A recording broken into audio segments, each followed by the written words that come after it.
आज हम डिस्कस करेंगे जे एडवांस्ड 2022 मैथमेटिक्स पेपर 2। अब क्वेश्चन में दिया है अल्फा बीटा दो एंगल्स हैं जिनमें साइन अल्फा प्लस बीटा है 1/3 and cos alpha minus beta है 2/3। अभी कहता है इस एक्सप्रेशन का ग्रेटेस्ट इंटीजर फंक्शन वैल्यू बताओ। तो अपने क्या करेंगे, इसको सिंप्लीफाई करेंगे। बीटा के टर्म्स एक साथ और अल्फा के टर्म्स एक साथ। बीटा के टर्म्स एक साथ लिए, अल्फा के टर्म्स एक साथ लिए। ये हो गया cos A cos B plus sign A sine B, cos A minus B. ये भी हो गया cos A cos B plus sign A sine B. तो ये हो गया कॉस अल्फा माइनस बीटा, और कॉस अल्फा माइनस बीटा का वैल्यू है 2/3। तो 2/3 स्क्वायर इसमें से कॉमन ले लिया। अब यहाँ पे 2 से ऊपर नीचे मल्टीप्लाई कर देते हैं। तो यहाँ पे हो गया साइन 2 बीटा और यहाँ पे हो गया साइन 2 अल्फा, और ये 2 स्क्वायर बाहर ले लिया तो अपना हो गया 16/9, और ये हो गया 1/sin 2 beta plus 1/sin 2 alpha whole square. अब यहाँ पे फिर एलसीएम लेके सॉल्व करते हैं। तो हो गया sin 2 alpha plus sin 2 beta upon sin 2 alpha sin 2 beta. 2 से ऊपर नीचे मल्टीप्लाई कर दिया। अब ये है 2 sin a plus b by 2 into cos a minus b by 2। तो ये हो गया 4 sin alpha plus beta cos alpha minus beta, और यहाँ पे 2 sin a sin b है cos a minus b minus cos a plus b. तो ये हो गया cos 2 alpha minus beta minus cos 2 alpha plus beta. तो ये हो गया 16/9। यहाँ पे 2 into 2 4 sin alpha plus beta 1/3 cos alpha minus beta 2/3। अब cos 2 अल्फा माइनस बीटा को 2 cos square alpha minus beta -1 लिख सकता है, और cos 2 अल्फा प्लस बीटा को 1 - 2 sin square alpha plus beta लिख सकता है। अब यहाँ पे cos अल्फा माइनस बीटा और sin अल्फा प्लस बीटा का वैल्यू पुट करेंगे तो यहाँ पे ये y का वैल्यू आ जाएगा आपका 16/9 विच इज 1 पॉइंट समथिंग। तो इसका जो ग्रेटेस्ट इंटीजर फंक्शन वैल्यू आएगा वो आएगा आपका 1 के बराबर, जो है इस क्वेश्चन का आंसर। अब इक्वेशन नंबर 2 में अपने को एक सिंपल से डिफरेंशियल इक्वेशन दिया है और इनिशियल वैल्यू है y1 इक्वल्स 2। अपने को वैल्यू बताना है 10y√2 का। सिंपल वेरिएबल सेपरेशन से y के टर्म्स dy के साथ, x के टर्म्स dx के साथ, पार्शियल फ्रैक्शन से इसको ब्रेक करेंगे तो यहां से हो जाएगा -1/4y प्लस 1/4y माइनस 4, और ये dx/x। इंटीग्रेट किया तो -1/4 log y plus 1/4 log y minus 4, और ये log x, और कांस्टेंट को भी लॉग में ले लेते हैं तो हो जाएगा log c डैश। अब लॉग को सिंप्लीफाई किया तो हो जाएगा 1/4 log y minus 4/y equals log c dash x। अब 4 को इधर लेंगे तो ये पावर में चले जाएगा, और log से log कैंसिल कर दिया तो c dash to the power 4 into x to the power 4। अब c dash to the power 4 कोई दूसरा कांस्टेंट है जैसे c, तो ये हो गया y minus 4/y is c x to the power 4। Condition है जब x का वैल्यू 1 है y का वैल्यू 2 है। कंडीशन पुट करते हैं तो यहाँ से c का वैल्यू -1 आ जाएगा, और c का वैल्यू -1 अगर पुट कर दिया तो यहाँ से अपने अगर सॉल्व करेंगे तो अपना y हो जाएगा 4/1 प्लस x की पावर 4। तो ये अपना फंक्शन है 4/1 प्लस x की पावर 4। अब पूछा है वैल्यू बताइए 10 इंटू y√2। 10 इंटू y है 4/1 प्लस √2 टू द पावर 4। अब √2 की पावर 4 कितना, ये हो गया आपका 4, तो 10 इंटू 4/5, तो ये वैल्यू हो गया 8, जो कि है इसका आंसर। अब क्वेश्चन नंबर 3 में अपने को एक इंटीग्रल दिया है 1 से 2 log x³ + 1 बेस 2 dx, और 2 to the power x - 1 to the power 1/3 dx 1 से लेके log 9 बेस 2। अगर इसको अपने fx माने और इसका इनवर्स फंक्शन निकालें तो इसका जो इनवर्स फंक्शन आएगा वो आएगा 2 to the power x - 1 to the power 1/3। तो बेसिकली ये fx dx है और ये f इनवर्स x dx है, और अगर ये a और b 1 और 2 है तो ये fa और fb है। तो ये जो इंटीग्रल है इसको अपन लिख सकते हैं इंटीग्रेशन a से b fx dx और इंटीग्रेशन fa से fb f inverse x dx। अब अपने ये सेकंड इंटीग्रल को सॉल्व करेंगे। यहाँ पे अपने x को मान लेते हैं ft।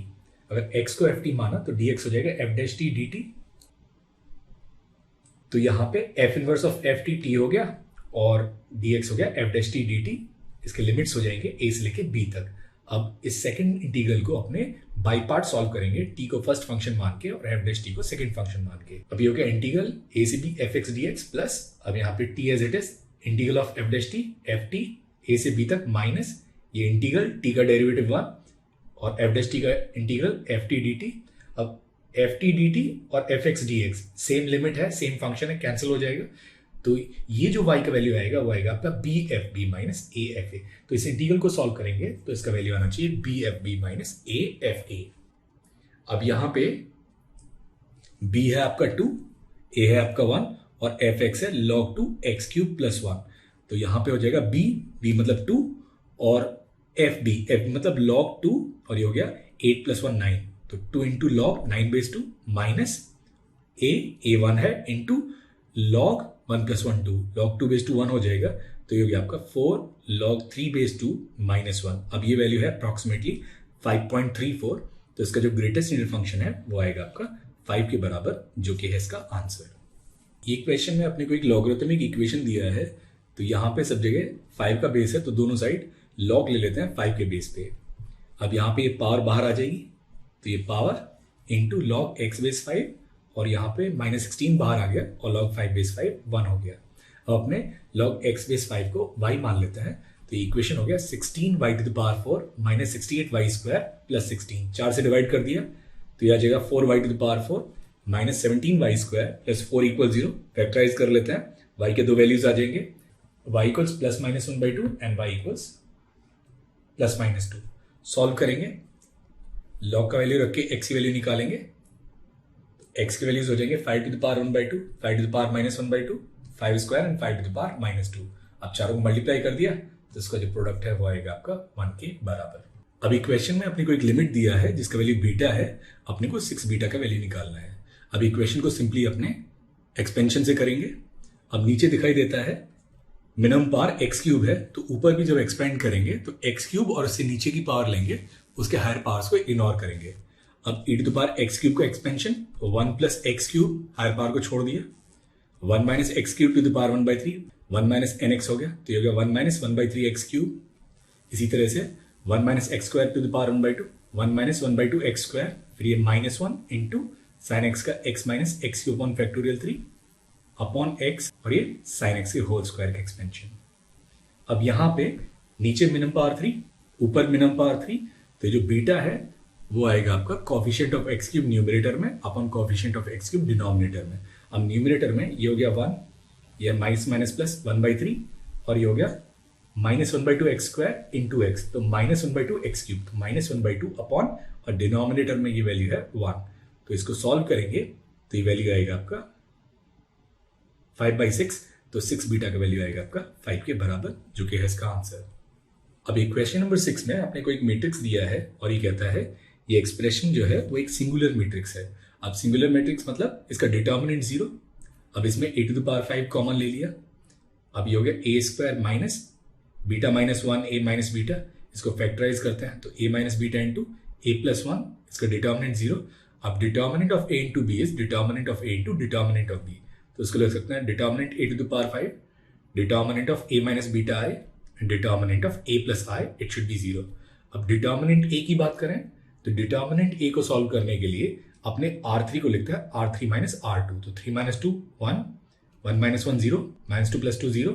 इसको एक्सपेंड करेंगे इसके बाद तो इसका वैल्यू आएगा -1, जो कि नॉन जीरो है, यानी इसका मतलब ये 0 नहीं हो सकता।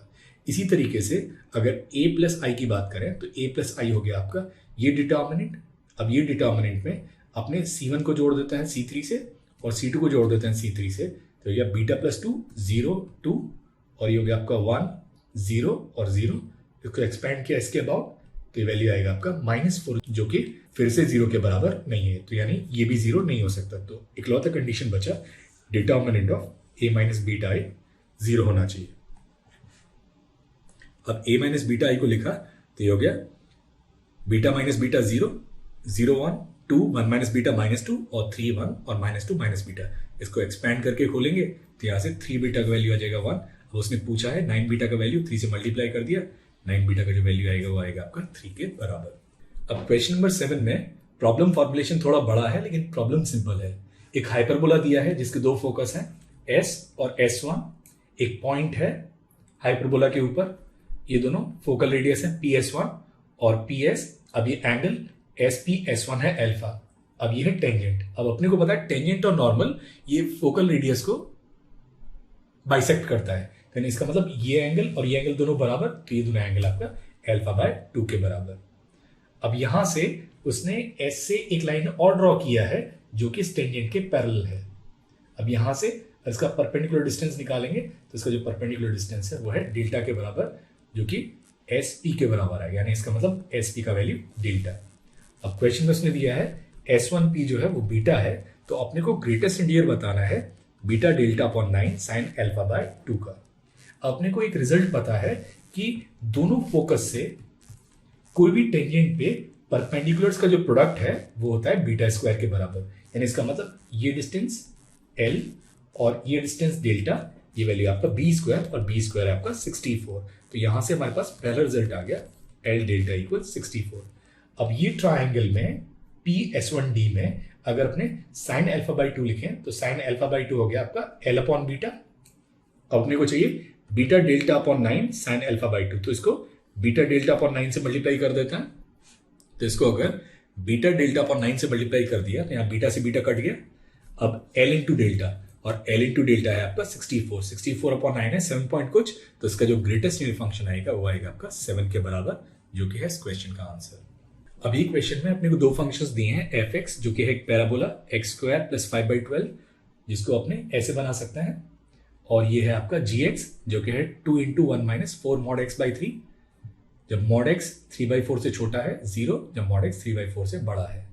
अब यहाँ पे gx को देखेंगे तो ये बेसिकली दो पोर्शंस में स्ट्रेट लाइन्स आएंगे। अगर x की वैल्यू 0 पुट करते हैं तो 2 आएगा, और 3/4 पुट करते हैं तो 0 आएगा। तो ये स्ट्रेट लाइन ऐसे ही 0 पुट किया तो 0, और माइनस 3/4 पुट किया तो वापस से 0, तो यानी कि ये हो गया आपका gx। अभी कहता है अपने को एक रीजन अल्फा है जिसमें x की वैल्यू माइनस 3/4 से प्लस 3/4 के बीच में है, और y का वैल्यू है 0 से मिनिमम ऑफ fx और gx। तो सबसे पहले मिनिमम ऑफ fx और gx निकालेंगे। तो यहां से यहां तक मिनिमम ये स्ट्रेट लाइन, फिर मिनिमम ये पैराबोला, और उसके बाद मिनिमम ये स्ट्रेट लाइन, और y का वैल्यू 0 से लेके इसके बीच में आएगा। यानी इसका मतलब अल्फा जो है वो अपना ये एरिया है। अब सिमेट्री से जितना लेफ्ट में है उतना राइट में है, तो सबसे पहले ये पॉइंट ऑफ इंटरसेक्शन निकालते हैं। ये पॉइंट ऑफ इंटरसेक्शन है ये पैराबोला का जो कि है x² प्लस 5/12, और ये स्ट्रेट लाइन का, और ये स्ट्रेट लाइन जब x ग्रेटर देन 0 है तो प्लस x हो जाएगा, तो 2 माइनस 4x/3। तो इसको अगर सॉल्व करेंगे तो यहाँ से आपका x का जो वैल्यू आएगा वो आएगा आपका 1/2 के बराबर, और x की वैल्यू अगर 1/2 पुट करेंगे तो y की वैल्यू 2/3। तो ये पॉइंट ऑफ इंटरसेक्शन जो है वो हो गया आपका 1/2 2/3। तो अब ये अल्फा लिख सकते हैं। ये जो अल्फा आएगा ये होगा 2 टाइम्स, क्योंकि अपने लेफ्ट हैंड साइड कैलकुलेट नहीं कर रहे हैं, सिर्फ राइट हैंड साइड से निकाल रहे हैं, और फिर यहां से यहां तक ये पैराबोला, तो 0 से 1/2 तक, और पैराबोला है x² प्लस 5/12 dx प्लस ये ट्राइंगल का एरिया, तो ये हो गया 2 इंटू ये ट्राइंगल कितना 1/2, ये विड्थ कितना 3/4 माइनस 1/2 1/4, और ये हाइट 2/3। इसको सबको सॉल्व करेंगे, सिंप्लीफाई करेंगे, तो यहां से अल्फा की वैल्यू आ जाएगा आपका 2/3। पूछा है उसने 9 अल्फा, तो 9 अल्फा की वैल्यू 6 के बराबर, जो कि है आपका आंसर। अब क्वेश्चन नंबर 9 में अपने को एक क्वाड्रिलेटरल दिया है PQRS, जहां पे ये एंगल Q 70 डिग्रीज है, और ये एंगल R भी 70 है, ये एंगल 15 तो 15, और यहाँ 70 था तो ये 55, यहाँ पे 30 तो ये 40, और इस ट्राइंगल में ये 70 और 55 तो ये एंगल भी 55।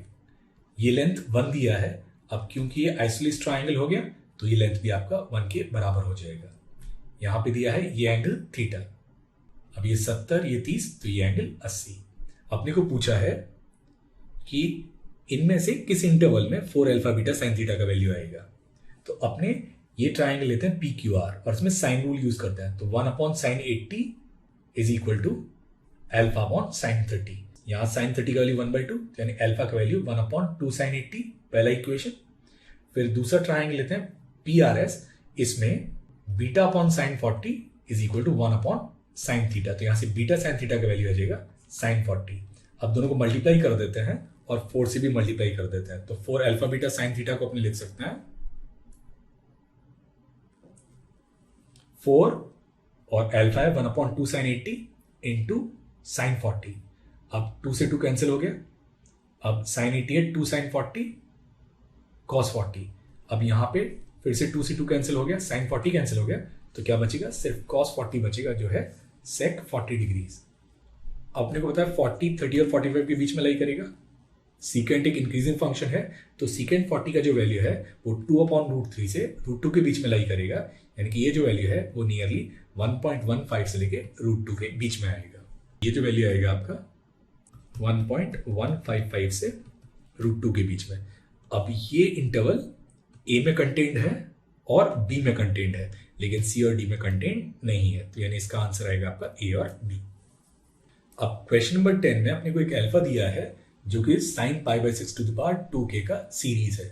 sin 60 मतलब 1/2, 1/2 square 1/4, 1/4 to the power k मतलब 1/4, 1/4 स्क्वायर इन्फाइनाइट तक। तो ये इन्फाइनाइट जीपी है।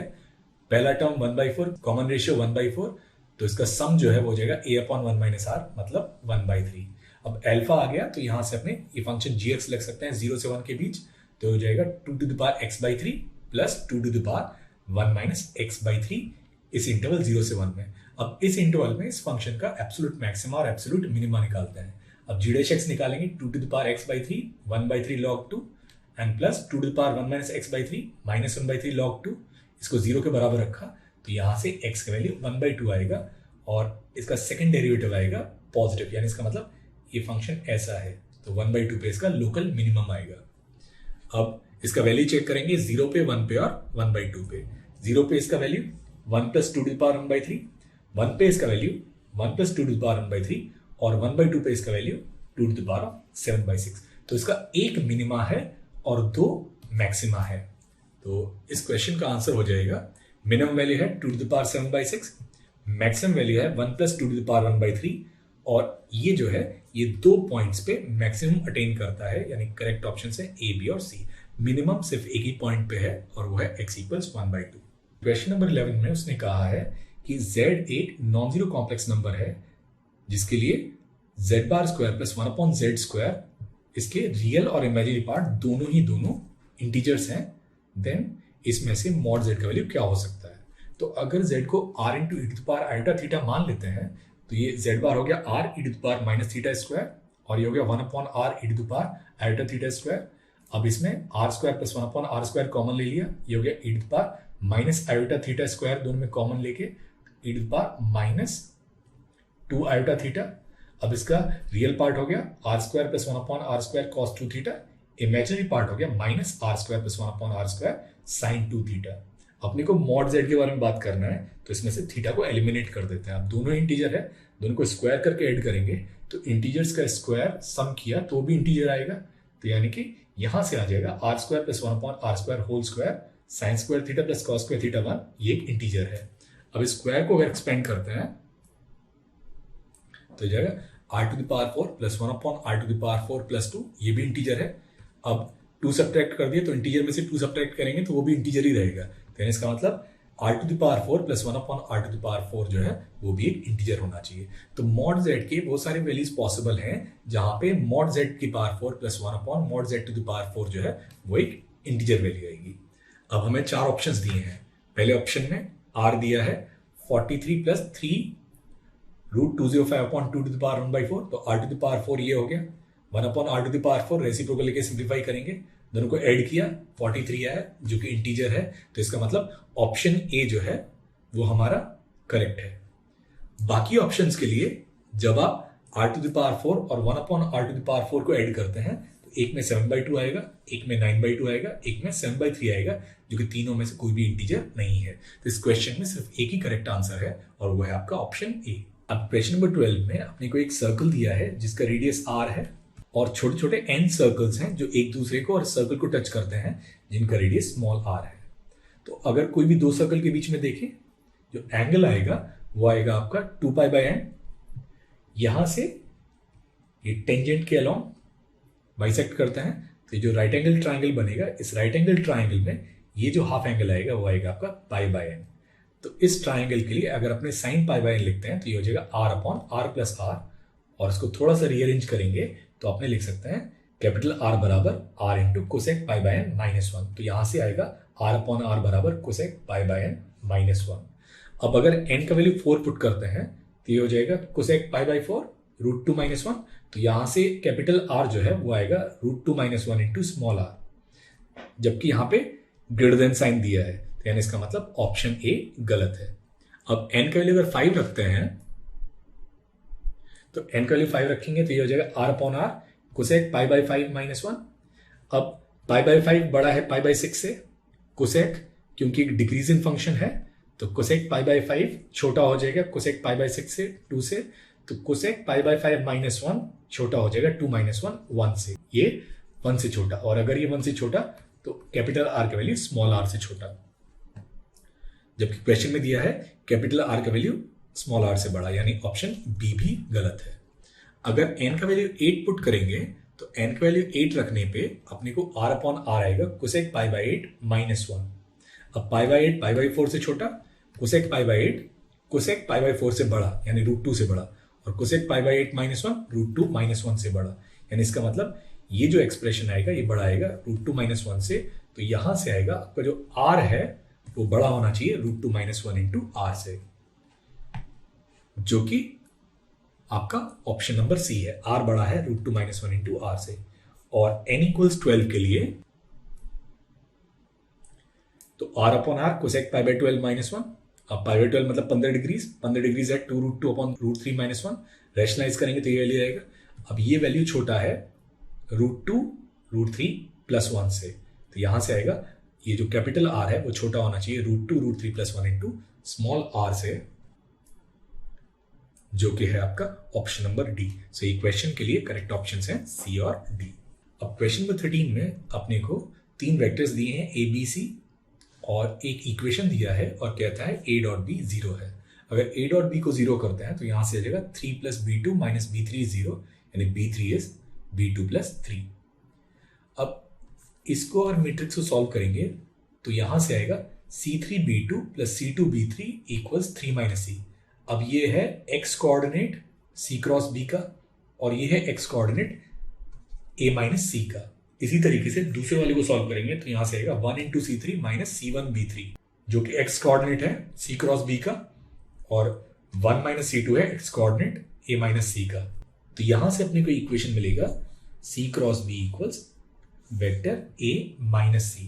अब इसको अगर b के साथ डॉट प्रोडक्ट लेते हैं तो b dot c cross b equals a dot b minus b dot c। अब स्केलर ट्रिपल प्रोडक्ट में वेक्टर रिपीट होता है तो इसका वैल्यू 0, तो ये 0, a डॉट b 0 दिया है तो यहां से b डॉट c का वैल्यू 0 के बराबर, तो ऑप्शन बी आ गया। अगर डॉट प्रोडक्ट लेते हैं c के साथ तो ये 0 हो गया और ये a डॉट c और ये मॉड ऑफ c स्क्वायर, तो a dot c equals mod of c square, तो यहां से लिख सकते हैं mod of c square equals mod a mod c cos theta. अब मॉड a का वैल्यू √11 है तो mod c √11 cos theta, so it is less than equal to √11, तो यानी इसका जो मैक्सिमम वैल्यू है वो है √11, यानी ऑप्शन डी करेक्ट है।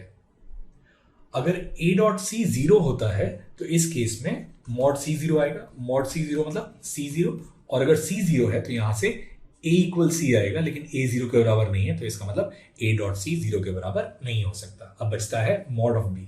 अब मॉड b स्क्वायर लिखेंगे तो 1 plus b2 square plus b3 square, b3 है 3 प्लस b2, इसको स्क्वायर करके सॉल्व किया तो ये हो गया 10 plus 2b2 square plus 6b2, यहां से 2b2 कॉमन ले लिया तो ये हो गया 2b2 into b2 plus 3, b2 plus 3 b3 है।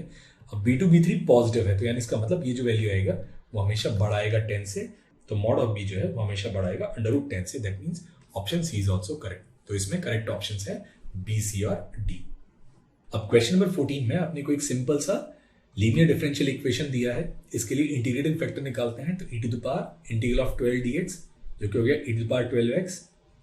अब इसका सॉल्यूशन हो गया y into e to the power 12x into integral e to the power 12x into cos pi by 12x dx। अब ये एक स्टैंडर्ड इंटीग्रल है e to the power x into cos bx, तो ये होता है e to the power ax upon a square plus b square into a cos bx plus b sin bx plus integration constant c। अब इसको simplify करके लिखते हैं तो ये हो जाएगा आपका y into e to the power 12x, अब e to the power 12x upon a square plus b square, तो 12 square plus pi square upon 12 square.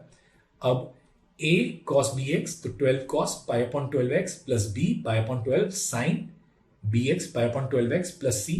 अब इनिशियल कंडीशन है जब x 0 है y का वैल्यू 0 है, x और y को दोनों को 0 किया तो यहां से c का वैल्यू हमारे पास आएगा -12 upon 12 square plus pi square by 12 square, तो c का वैल्यू पुट कर देते हैं। अब एक और काम करेंगे, e to the power 2x को कैंसिल कर देते हैं और इसको c के साथ ले जाते हैं, तो इसको e to the power -2x लिखेंगे तो अपना ये जो फंक्शन है y is a function of x, ये हो जाएगा 1 upon 12 square plus pi square upon 12 square, ये हो गया 12 cos pi x by 12 plus pi sine pi x by 12 -12 e to the power -2x। अब ये पार्ट पीरियडिक है, लेकिन ये पार्ट नॉन पीरियडिक है, तो ये फंक्शन वाई एक्स जो है वो एक पीरियडिक फंक्शन नहीं है, यानी इसका मतलब ऑप्शन डी इनकरेक्ट है। अब ये कहता है क्या एक line y equals to beta है जो कि इस कर्व को इनफाइनाइट पॉइंट्स पे इंटरसेक्ट करेगा। तो अगर अपने बीटा को 0 मान लेते हैं तो बेसिकली ये एक्स एक्सिस हो गया। तो अगर इसको y को 0 पुट कर देंगे तो यहां से इक्वेशन आएगा 12 cos pi x pi sine pi x by 12 and it is equal to 12 e to power 2x।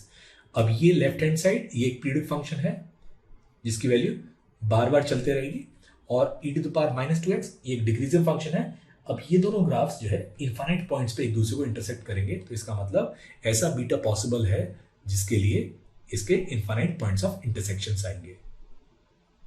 अब इंक्रीजिंग डिक्रीजिंग के लिए dy बाई डी एक्स निकालते हैं, डिफरेंशिएट किया तो डिफरेंशिएट करने के बाद ये एक्सप्रेशन आएगा, इसको 0 के बराबर रखा। अब ये वापस से पीरियडिक एक्सप्रेशन है और एक्सपोनेंशियल फंक्शन वापस से डिक्रीज करेगा, तो इनफाइनाइट पॉइंट्स पे इंटरसेक्शंस आएंगे, तो इसका मतलब इनफाइनाइट पॉइंट्स आएंगे जहां पे dy बाई डी एक्स 0 है। तो ये फंक्शन आपका स्ट्रिक्टली इंक्रीजिंग या स्ट्रिक्टली डिक्रीजिंग नहीं हो सकता है, तो यानी कि ऑप्शन ए और बी भी गलत है। तो ये क्वेश्चन के लिए सिर्फ ऑप्शन सी ही करेक्ट ऑप्शन है। अब क्वेश्चन नंबर 15 में अपने को 4 बॉक्सेस दिए हैं और हर बॉक्स में 3 रेड और 2 ब्लू बॉल्स हैं। सारी की सारी 20 गेंदें डिस्टिंक्ट हैं और अपने को 10 गेंद निकालना है इस तरीके से कि हर बॉक्स में से कम एक रेड और एक ब्लू आए।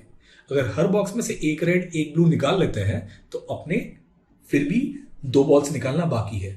अब अपने ये जो 2 बॉल्स हैं इनको या तो सेम बॉक्स से निकाल सकते हैं या 2 अलग अलग बॉक्सेस से निकाल सकते हैं। अगर सेम बॉक्स से निकालो तो किस बॉक्स से, तो 4 में से एक सिलेक्ट करना है, तो 4 में से एक। अब उस बॉक्स में से अपने को एक रेड और एक ब्लू के अलावा 2 बॉल्स और निकालना है, तो 2 केस बनते हैं, या तो 3 रेड 1 ब्लू आएगा या फिर 2 रेड और 2 ब्लू आएगा। और बाकी के 3 बॉक्स के लिए हर बॉक्स में से एक रेड और एक ब्लू निकालना है। अब अगर बॉल्स 2 बॉक्सेस में से लिए हैं तो कौन से 2, 4C2। अब जो बॉक्स चूज किया है उसमें से एक एक्स्ट्रा गेंद निकालना है, तो एक्स्ट्रा गेंद रेड भी हो सकता है और ब्लू भी हो सकता है, तो इसका मतलब या तो 2 रेड 1 ब्लू या 1 रेड और 2 ब्लू। तो ये दोनों के लिए हो गया इनटू, अब बाकी बचे हुए 2 बॉक्स में एक रेड और एक ब्लू निकालना है। अब लिखना स्टार्ट करते हैं। 4C1, अब 3 रेड 3C2 और 1 blue 2C1, 2 red 2 blue 3C2 और 2C2 इनटू, अब बाकी 3 बॉक्सेस में से एक रेड एक blue 3C1 into 2C1 whole cube plus 4C2, 2 boxes choose किया। अब चोजन बॉक्स में से 2 red 1 blue 3C2 2C1 plus 1 red 2 blue 3C1 2C2 whole square, क्योंकि ये 2 बॉक्सेस के लिए रहेगा, और बाकी के 2 बॉक्स में से एक रेड और एक blue 3C1 into 2C1 whole square. इसको सॉल्व करेंगे तो इसका वैल्यू आएगा 21816, जो कि है आपका ऑप्शन ए। अभी क्वेश्चन को करने का एक दूसरा तरीका है, वो है आपका बाइनोमियल एक्सपेंशन से।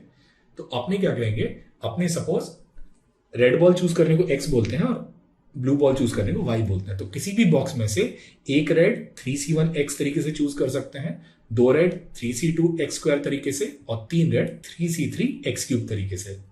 ऐसे ही 2 ब्लू में से एक ब्लू 2C1 y और दोनों ब्लू 2C2 y स्क्वायर। अब हर बॉक्स के लिए कॉम्बिनेशन है, तो टोटल केसेस जो बनेंगे वो बनेगा ये एक्सप्रेशन टू द पावर 4। अब इसको सिंप्लीफाई करते हैं तो 3x plus 3x square plus x cube to the power 4 into 2y plus y square to the power 4। अब टोटल गेंदें निकालनी है 10, जिसमें से 4 रेड होना चाहिए और 4 ब्लू होना चाहिए। तो यानी इसका मतलब अपने को चाहिए coefficient x to the power 4 y to the power 6 का, 4 रेड 6 ब्लू, या फिर 5 रेड 5 ब्लू, या फिर 6 रेड और 4 ब्लू का। अब इसमें से अगर x और y कॉमन ले लेते हैं तो x to the power 4 y to the power 4 तो सबके साथ आएगा। अब बचेगा 3 plus 3x plus x square to the power 4 into 2 plus y to the power 4। तो यानी कि इसमें से क्या चाहिए, y स्क्वायर चाहिए, xy चाहिए और x स्क्वायर चाहिए। तो अपने को चाहिए कोएफिशिएंट ऑफ y स्क्वायर और xy और x square in the expansion of 3 plus 3x plus x square to the power 4 into 2 plus y to the power 4। अब क्योंकि इसमें हाईएस्ट पावर 2 है तो 2 से बड़ी सारे पार्ट्स को निग्लेक्ट करेंगे। अब इसको बाइनोमियल से एक्सपेंड करेंगे, इसको a मान के और b मान के, तो ये हो जाएगा 4C0 3 plus 3x to the power 4, 4C1 3 plus 3x cube x square. अब x स्क्वायर से बड़ा नहीं चाहिए और ऐसे ही यहाँ पे हो जाएगा 4c0 2 to the power 4, 4c1 2 cube y और 4c2 2 square y square। अब इसको एक्सपेंड करेंगे तो 4c0 3 to the power 4, 4c1 3 cube 3x और 4c2 3 square 3x square, और यहाँ पे 4c1, यहाँ पे क्योंकि x square है तो सिर्फ कांस्टेंट टर्म चाहिए तो 3 क्यूब आ जाएगा, तो इसको सिंप्लीफाई करेंगे तो ये आ जाएगा 81 324x 594x square 61 plus 32y plus 24y square। अब y square का कोएफिशिएंट जब 24 81 से मल्टीप्लाई होगा, x square का कोएफिशिएंट जब 594 16 से मल्टीप्लाई होगा, और xy का कोएफिशिएंट जब 324 32 से मल्टीप्लाई होगा। इनको मल्टीप्लाई करके ऐड करेंगे तो फिर से इसका आंसर 21816 ही आएगा। अब क्वेश्चन नंबर 16 में एक मैट्रिक्स m दिया है, अपने को m टू द पावर 2022 निकालना है। अब इस तरह के क्वेश्चंस में दो ही केसेस होते हैं, या तो कोई पावर का पैटर्न जनरेट हो या फिर उसको a प्लस आई के फॉर्म में एक्सप्रेस करते हैं, जहां पे a जो है वो एक नीलपोटेंट मैट्रिक्स हो। अगर m को a प्लस आई लिखेंगे तो इसको लिख सकते हैं 3/2 3/2 -3/2 -3/2 प्लस 1001, तो ये a है और ये i है। तो जहां पे a है 3/2 1 1 -1 -1, a स्क्वायर निकालते हैं तो a स्क्वायर यहाँ पे 0 आएगा, यानी इसका मतलब a square a cube, a की सारी हायर पावर्स वो नल मैट्रिक्स आएंगे। तो अगर m टू द पावर 2022 निकालना है तो अपने को बाइनरी एक्सपेंशन करना है a plus i to the power 2022 का, तो ये हो जाए 2022 c0 i to the power 2022 plus 2022 c1 i to the power 2021 into a, और a के हायर पावर्स सब हो जाएंगे 0। तो अब यहाँ पे ये हो गया 1, अब i to the power n is i, तो ये सिंपली हो जाएगा i 2022 c1 2022 हो गया i into a is a, तो अपना जो आंसर आएगा वो आएगा i प्लस 2022 इंटू a। अगर यहाँ पे i और a का वैल्यू पुट करेंगे तो यहाँ पे a और i का वैल्यू पुट करने से ये आएगा 3034 3033 -3033 -3032, जो कि है आपका ऑप्शन ए। अब क्वेश्चन नंबर 17 में अपने पास 4 बॉक्सेस हैं जिनमें अलग अलग गेंदें हैं। अब ये कहता है एक बॉल बॉक्स 1 से निकाला, अगर ये बॉल रेड है तो बॉक्स 2 में से निकालेंगे, ब्लू है तो बॉक्स 3 में से निकालेंगे, और ये अगर ग्रीन है तो बॉक्स 4 में से निकालेंगे। तो अब पहले बॉक्स में से रेड चूज करने की प्रोबेबिलिटी 8/16, ब्लू चूज करने की प्रोबेबिलिटी 3/16 और ग्रीन चूज करने की प्रोबेबिलिटी 5/16। अब ये कहता है कंडीशनल प्रोबेबिलिटी निकालना है कि इनमें से एक गेंद व्हाइट है if at least one of the chosen ball is green, कम से कम एक ग्रीन बॉल तो चाहिए। अब पहले में ग्रीन सेकंड बॉक्स से ही आएगा, तो सेकंड बॉक्स से ग्रीन आने की प्रोबेबिलिटी 15/48, थर्ड में से ग्रीन आने की प्रोबेबिलिटी 12/16। अब क्योंकि तीसरे केस में ऑलरेडी ग्रीन है तो फोर्थ बॉक्स में से कुछ भी आ जाए, तो ग्रीन आएगा तो 10/32, ऑरेंज आएगा तो 16/32 और व्हाइट आएगा तो 6/32। अब कंडीशन प्रोबेबिलिटी निकालना है कि व्हाइट है, तो व्हाइट वाला केस न्यूमरेटर में 5/16 इंटू 6/32 और बाकी सारे केसेस डिनोमिनेटर में, तो अपने को ये कंडीशनल प्रोबेबिलिटी मिल जाएगा। तो ये हो गया 5/16 into 6/32 upon 8/16 into 15/48 plus 3/16 into 12/16 plus 5/16 into ये तीनों का सम 1, तो सिर्फ 5/16 आएगा। इसको सिंप्लीफाई करेंगे तो ये वैल्यू आएगा आपका 5/52, जो कि ऑप्शन सी। अब क्वेश्चन नंबर 18 में अपने को एक फंक्शन fn दिया है और इसमें एक सिमेट्री है, तो इसको n प्लस, अब यहाँ पे 16 32 48 है तो इसको 16r लिखेंगे, प्लस ये AP 5 1 -3, तो AP होगा a plus r -1, common difference है -4 का, तो ये हो गया आपका 9 - 4r into n and -3n square upon यहाँ पे 4 8 12, तो ये हो गया 4rn प्लस 3n स्क्वायर। अब यहाँ पे n टर्म्स हैं और प्लस n है, तो ये प्लस n को हम क्या करेंगे +1 +1 +1 सारे टर्म्स में कर देते हैं, तो इसको समेशन हो जाएगा ये पूरा टर्म +1। इसको सिंप्लीफाई किया तो सिंप्लीफाई करने के बाद +1 करके सिंप्लीफाई करेंगे 4rn और 3n स्क्वायर कैंसिल हो जाएगा, तो ये हो गया ये summation r varies from 1 to n 16r + 9n upon 4rn + 3n square. अब लिमिट चाहिए n टेंड्स टू इनफाइनाइट। अब ये लिमिट लेते ही ये लिमिट ऑफ सम का क्वेश्चन बन गया। अब इसको अगर n स्क्वायर से डिवाइड कर देते हैं तो एक 1/n बाहर, तो हो गया 16r/n + 9 और यहाँ पे n स्क्वायर से डिवाइड किया तो 4r/n + 3, तो यहाँ पे 1/n हो गया dx, r/n हो गया x 16x + 9 अपॉन 4x + 3 और लिमिट हो गया 0 से लेके 1 तक। अब +12 -12 करते हैं, तो यहाँ पे 4 कॉमन लिया तो 4x + 3 कैंसिल, तो 4 - 3 अपॉन 4x + 3 इंटीग्रेट करते हैं तो 4x का 4 हो गया और -3 और ये हो गया log 4x + 3 अपॉन 4। लिमिट्स हैं 0 से लेकर 1 तक, लिमिट पुट करेंगे तो 7 log 7 - log 3 तो हो गया 4 - 3/4 log 7/3, जो कि है आपका ऑप्शन बी।